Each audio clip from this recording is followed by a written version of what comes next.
Hello, everyone, and welcome back to another AFL Fantasy Fanatics Club preview. We're on to club number 13, going through alphabetical order, and today we have Port Adelaide, and we'll be chatting about all things Port, and a very fantasy relevant team this year with a lot of options that we're considering, and particularly a very good early fixture, which we'll chat about soon. But I'm your host, Bales, and you can find me at BAILSDT across the socials.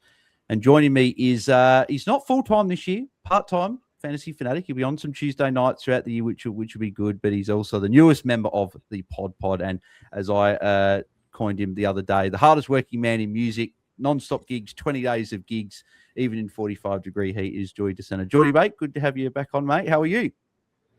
Yeah, good, mate. Yeah, been traveling a bit, and yeah, thanks for the intro. Yeah, jumped over to PodPod this year, so pretty excited with that. And obviously, yeah, we've got Louis on here as well, so pretty keen for the season as well. And obviously, the game's open now, so pretty keen to start building our sides.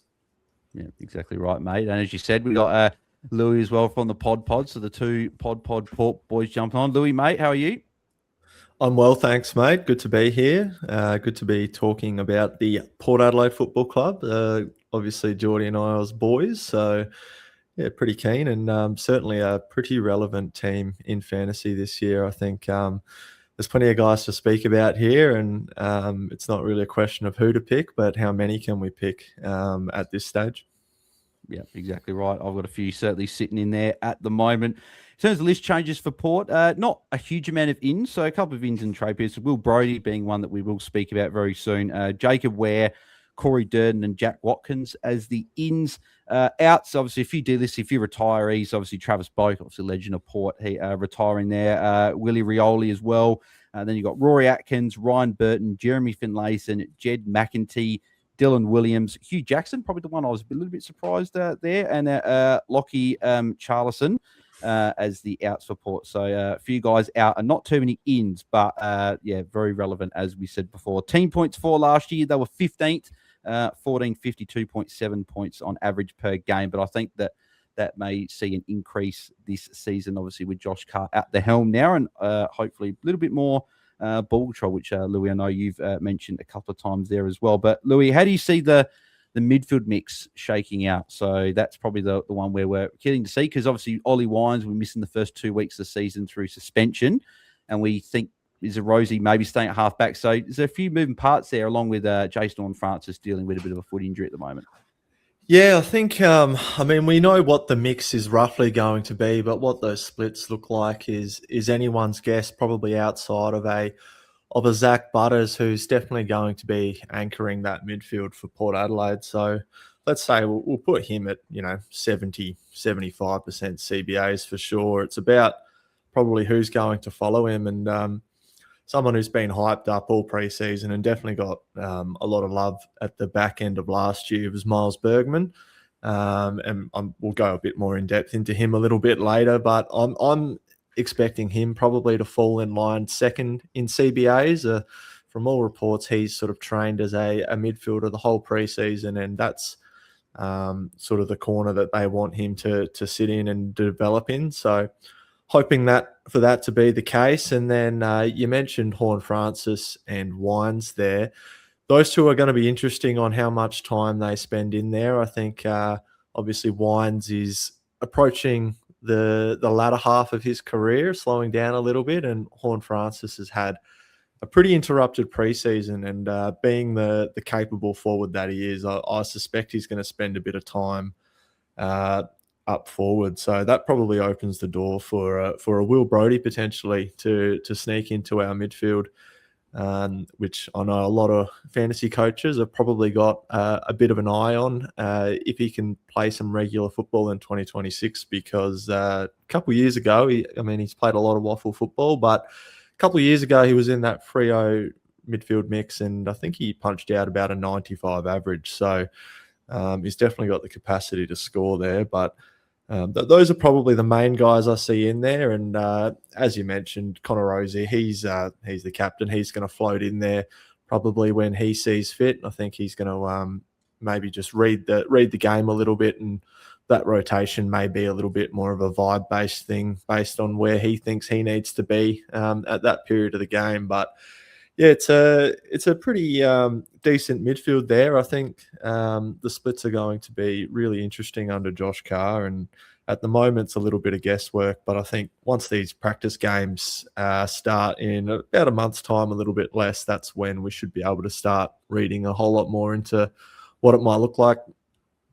Yeah, exactly. Yeah, going to be very interesting to see how that midfield mix shapes out. Jordy, kick-ins. How do we see Port's kick-ins going? Obviously, Rosie, when he's back there, took a fair chunk as well. I'm trying to think who the other... Kane Farrell, obviously being the other main one there. And I know you caught this at training. Todd Marshall took a kick-in as well. Do you see maybe him sneaking in for a few? Is that sort of... Is it the main two, and then maybe a couple others might chime in for one or two throughout the year? Yeah, definitely. So I think before the preseason started, I was pretty gung-ho on Rosie being full-time halfback, and I thought maybe he would be the main guy. But just going out of preseason last week, I saw him do a bit of midfield time. So I'm not sure whether that's just, he wants to get the mid-minutes in the preseason, but I've heard him say on SEN he's going to split time there. So I think he'll take some kick-ins, but he might be in the midfield. So I don't know how that goes with his fantasy scoring. I think I would prefer him full-time halfback because it's easy to get the ball back there, but he should still be good. But yeah, keep an eye on that over the preseason. Kane Farrell is obviously the other guy. So he had actually the most kick-ins for Port last year. So he was the main guy with Rosie second, but obviously Rosie sort of moved there about round 5. So Farrell's a very interesting one because I've heard his name get talked about a little bit more, and he might have a bit of upside if Rosie's maybe going to the midfield. Also, he sort of had an interrupted preseason last year as well. He came in round 1, but he missed a preseason game maybe. So he's looking fit out there, so he could have a bit of upside. And yeah, as you talked about, the big change under Kari is Todd Marshall's gone to halfback, so he's going to play pretty much as like sort of a third tall. And I caught him taking a couple kickouts last week as well, so that sort of changes the mix. He might be a pretty good pick for us with the forward line, just with some of the options that we've got. When the rookies, not sure if we'll have any rookies, so he might be a good pick there at an F6 sort of option. Yeah, exactly. And obviously the big point with a lot of these Port players, Jordy, is that it's been talked about a lot this preseason, but Port's start to the season is very good. You want to run people through what their starting couple of fixtures are for anyone that hasn't checked it yet, because they've got some pretty juicy fixtures to start the season. Yes. Let me just quickly, I should know this off by heart, but I will just quickly get it up. But yeah, round 1. So round 1, we've got North. Round 2 is Essendon. Round 3 is West Coast. Round 4 is Richmond. So West Coast and Richmond together is very juicy. One is at home and one is at the MCG as well. So big ground, which is great for fantasy points. And then round 5 is against St Kilda, which is gather round. So they're calling it the Green Mile. Well, I've seen that on the Traders and DT Talk. So it's a very juicy run. We do then, after that, go into the Hawks and the Cats. So might be something there to look at with a tag, or, we saw Butters and Mullen Mullen, got the best of Butters. So that does come up in round 7, but the first 5 is very juicy. So, someone like Todd Marshall or Real Brody, if they can get some games and make us some cash, maybe when it gets to that tough fixture, we can trade them out. Yeah, it doesn't get any easier really for us fantasy coach in those first 4 weeks. Some really juicy fixtures there, which is why there's a fair few relevant players. So we'll start off with Connor Rosie, Lewy, obviously the captain. Is talk of, as Joy said, a bit of midfield time and a bit of half back. Sort of, does it matter if it's mid and half back, and it's obviously if it's just not forward time? Does it matter if it's just a mix of mid defense, or are you concerned if it's not a huge amount of defense and you might not be as keen to start if it's a lot more mid with Connor Rosie? Oh, look, I think we'd love if he sat on the half-back flank and got plenty of easy ball every single week, and that would really help his fantasy average. But I think we got to remember that Connor Rosie, he's going to be around the ball regardless. And like I sort of opened up saying, I think he's going to play a pivotal role this year in terms of being able to set up the game structure and lead what's a pretty young team learning a new game style. So personally, I think because of that, he will spend a decent chunk of time behind the ball so that he can see what's sort of unfolding in front of him. But as said, there is going to be a midfield rotation, and it's going to be based on just how that game is going and whether or not the midfield mix is able to, stand up when he's not in there. I think he certainly adds a little bit of flair in there, and he can get them going a bit. So Connor Rozee, I'm really liking this pick. I think at 104, he probably reflects a fairer price rather than, value. I think there's probably a few points there, but in saying all that, what we've heard from Josh Carr, which to be fair is actually very little so far, is that they do want to control the ball defensively first before attacking.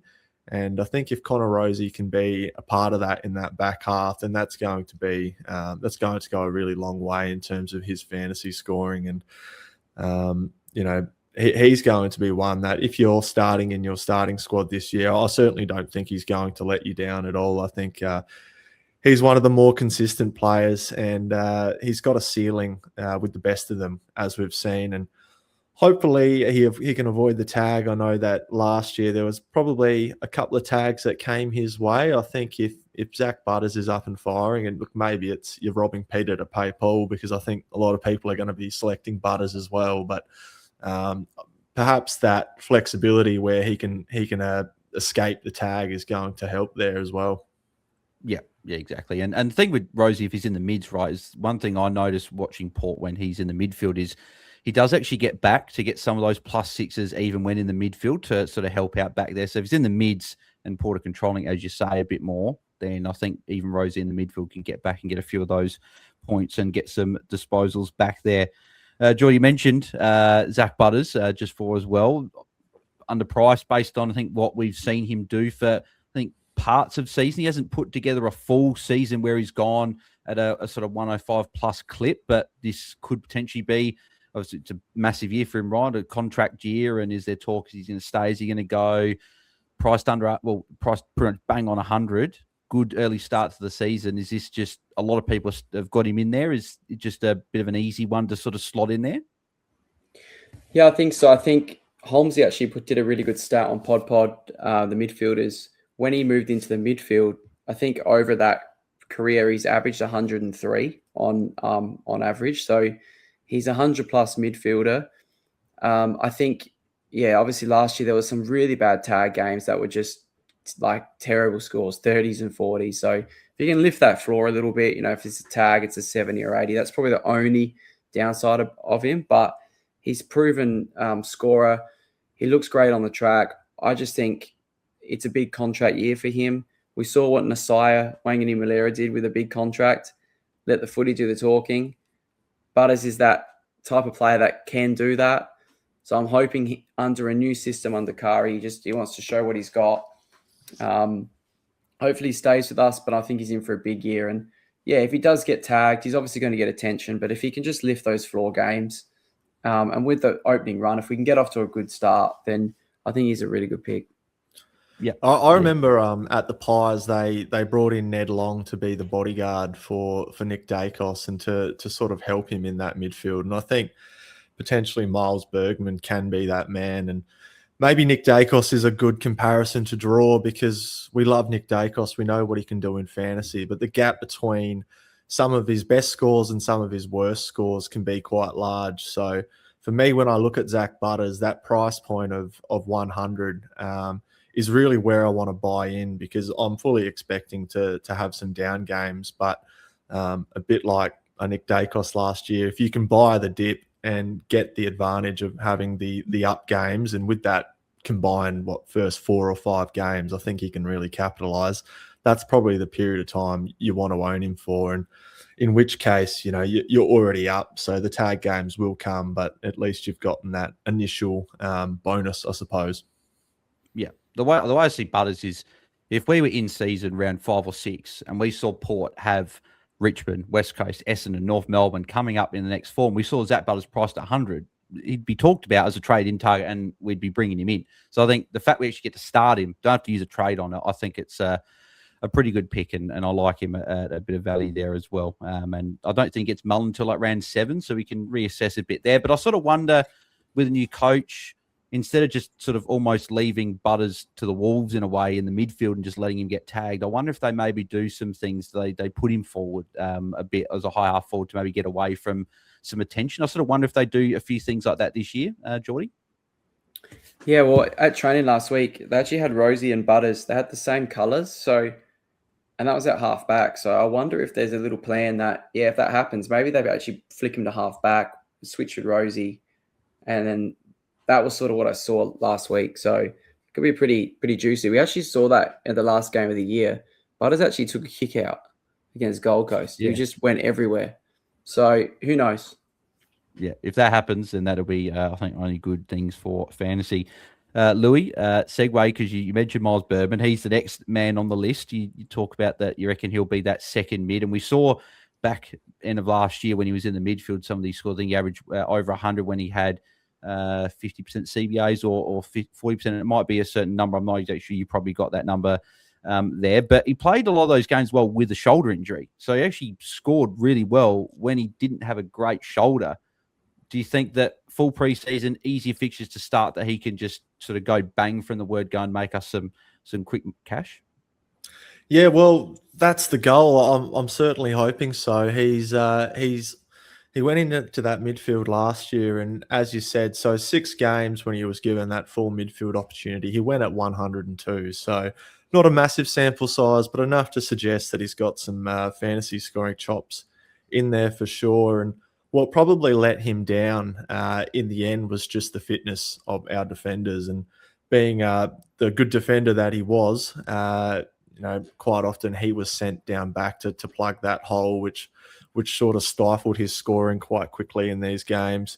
I don't think we're going to see that this year. Port have addressed that somewhat in terms of their depth. I mean, we've got Aliir, Brandon Zerk-Thatcher and Radaglia, which will be first cabs off the rank in terms of selection. And then, as Jordy mentioned before, Todd Marshall will be back there as a third defender, floating defender potentially. And then another man as well, Harrison Ram, who I haven't heard a lot mentioned in fantasy circles yet, but a lot of hype coming out of Port Adelaide for him. I'm expecting him to play quite a bit of football in 2026. He's another massive defender who I think can come in and help shoulder some of that load. So for me, Miles Bergman, if he's going to be in that midfield, and it sounds like he's going to be, he's got that potential to break out from his price point, potentially 20 points. And with that easy fixture, I'm really liking this as a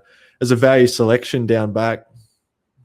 Yeah, I like it as well, for sure. And you mentioned Harrison Ram. I remember hearing things about him back into last year, some good things. So if he's there as well, that's even less reason why Bergman would get shuffled if there's an injury in game. Jason Francis, Jordy, obviously he's dealt with, I think he had foot surgery in the off-season.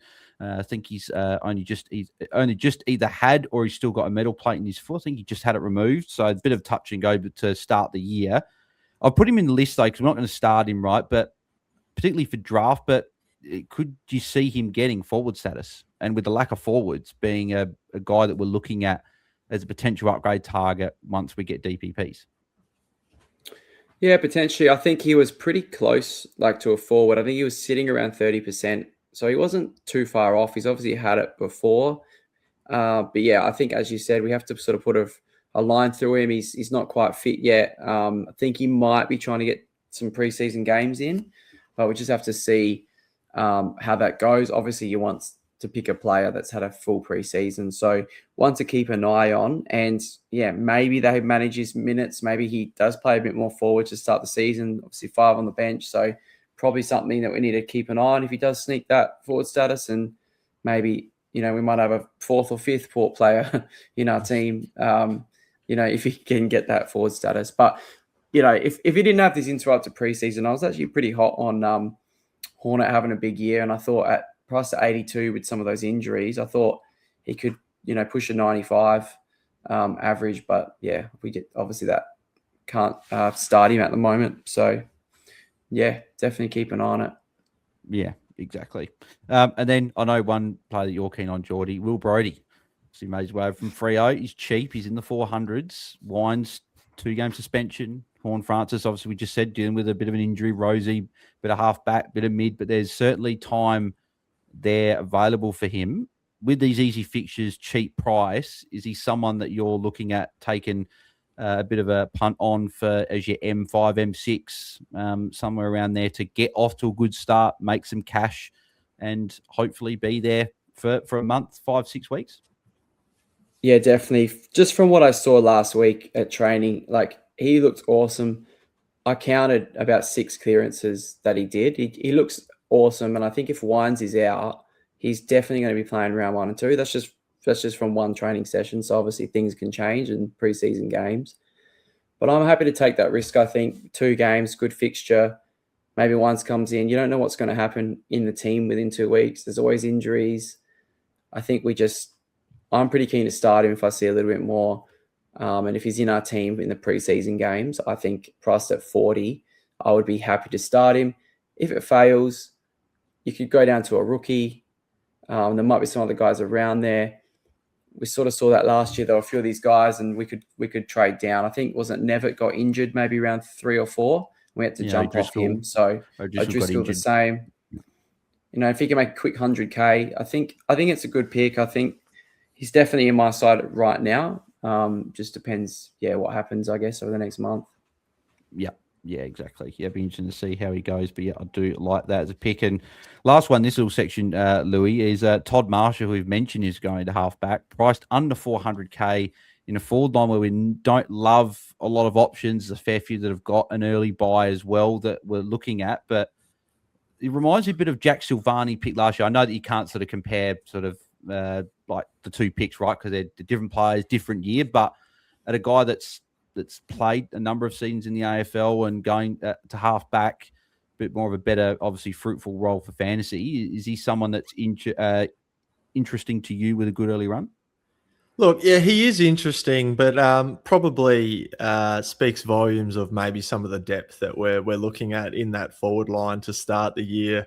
Todd Marshall being fantasy relevant is definitely probably a first for me, but I wouldn't be expecting him to shoot the lights out here. He comes in very cheap. He's priced at, I think, about 35 bails. So just based off what he's done as a key position forward, he was a 60 guy. So, you can point to 25 points upside in that particular role.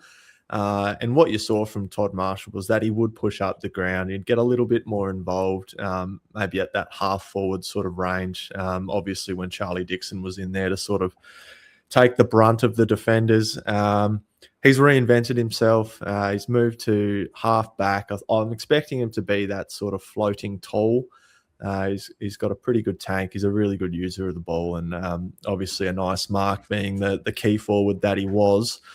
I'm probably thinking he can fill in maybe as like that Burton role of a couple of years ago. I mean, Burton floated around that 60 to 65 range. So it's nothing that you're going to get too excited watching, I don't think. And I don't think it's going to be a slow burn. I just don't think it's going to be a heap sexy pick. But I really think that there's actually quite a bit of potential here where with that early fixture, which we just keep mentioning, that he could make some cash quite quickly in that forward line. And without the buy, might be just that guy who can bridge the gap until maybe you can trade into something with a little bit more confidence. But he's in my team at the moment. Don't love it, but yeah, he's cheap. And with the lack of rookies and sort of cheap selections that we've got down there at this period of the preseason, he's just warming a spot there at F6. Yeah, I like it. Just cover pod play spicy picks to wrap up. Jordy, you mentioned Kane Farrell a bit earlier. I think people have been burnt a couple of times by Kane Farrell thinking that breakout's going to come, but new coach, more ball control. Maybe does Rosie play a bit more midfield and he becomes the main kicking taker? Is it I know, shout out to Rowan, obviously from the AFL Fantasy Marketplace, is quite keen on him. And I know you mentioned him in the Holmes Files episode with obviously Holmesy. Kane Farrell, is there any interest there with an good early fixture? I don't hate it. I think he does have some upside. It's just whether on how much it is. I mean, if you think about Frio's a couple of years ago when Carr was there, I'm pretty sure Luke Ryan and Jordan Clark and all these guys just chipped it around. I don't know whether we're going to be chipping around that much, but I think there is. He's at 78, Farrell. So does he go 85, 90? Is that enough? Probably not on the top 6 defenders, but might be a good draft one. But who knows? He could shoot the lights out. I think with Rosie back there and just with the midfield, probably not for me, but who knows? Yeah, I think if we got word that Rosie was playing midfield and he wasn't playing halfback, it'd probably be a lot more interesting with him being just the main guy. But Rosie was sort of not quite sure. There'll be games that maybe just depending on how the game's going, he plays more halfback or plays more mid. It could fluctuate a bit. So I think good pick for draft. Not sure if I've got the books to go there in Classic just yet. But hey, if he goes big in a pracky game or two, which we've seen some of these halfback guys do, maybe we get tempted a bit there. And final one I thought I'd put here, Louis, is Jordan Sweet. So he's been a guy that's averaged sort of low 80s for a couple of years at Port, and obviously has now got that number one mantle. But ruck rules is sort of just, we don't quite know exactly how they're going to go rucks. We think that those top guys will probably come down a little bit. Is there a play to maybe go a couple of cheap rucks? Or I think we're going probably one value ruck. A lot of people are. Is Jordan Sweet in that mix of guys maybe as an R2 spot, or do you just think he's a bit too awkwardly priced compared to someone like a Briggs or a Sean Darcy that you'd rather go there, or even just maybe go a bit more expensive for a bit more safety? Yeah, look, for me, I think he's just a little bit too awkwardly priced there. He might even be priced at about what he actually is. I sort of see him as an 80 to 85 guy. He's a solid ruck, a bit like an Oscar McInerney, for example, where they can play some really effective, decent football without, punching up the numbers much past, 100, 110. And what Jordan Sweet did was get a lot of hit outs. He was a hit out ruckman. It wasn't necessarily somebody who was getting around the ground too much. So you've also got the Dante Vicentini is coming up behind him pretty quickly. I think they're definitely going to expose him to a decent amount of football in 2026. And as we say, we really want our ruckman to be solo rucks. So for me, that's enough just to be scared off from Jordan Sweet. And I would probably avoid him. Yeah, I think I'm probably the same there as well. Boys, that does it. That does it for Port. A lot of players there. I think we've probably got 4 or 5 of these Port boys in our teams already with good. As we keep mentioning, the amount of times I've said good early fixture this podcast. It's a fair few, so there'll be a lot of relevance there. I think we've got a few guys already in our sides, but. Louis, mate, thanks for jumping on. It was, I can't remember last time we had you on the pods. It's good to have you back on, mate. Where can people find you across the socials, and where can people find the PODPOD? I'm sure they'll listen to it already, but if they don't, where can they find it? Oh, yeah. Or you can, I don't know why, but you can find me at Louis AF on X, and then you can get around PodPod AFL on X, where we post all our content. Jordy's been putting up some really great graphics this preseason, so definitely give that a follow. I think it's been, quite useful.